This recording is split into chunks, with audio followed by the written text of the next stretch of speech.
How to add a digital clock widget on your home screen for your Galaxy A15 smartphone with Android 14 One UI 6.0.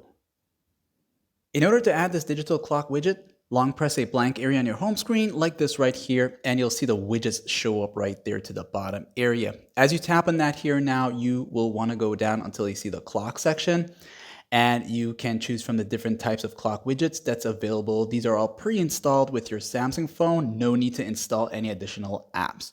So you'll see the digital clock type here. You'll tap on it once and you'll add it from here. It's going to appear randomly in anywhere of your home screen.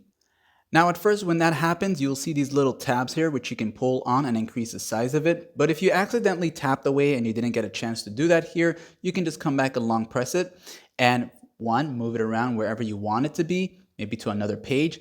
And when you release it, you'll see those tabs again here where you can go ahead now and long press and hold it and pull it like this here to increase the size of it, okay?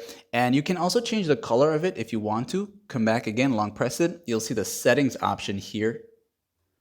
And that'll take you to some additional settings here, okay? You got the day and night colors. If you don't want that, you can choose from the white or the black and white one here. Switch it to dark mode matching here. And of course, once you're done there, you'll have this here like that. And of course, if you want to remove it, long press it and select the remove option. Like and sub.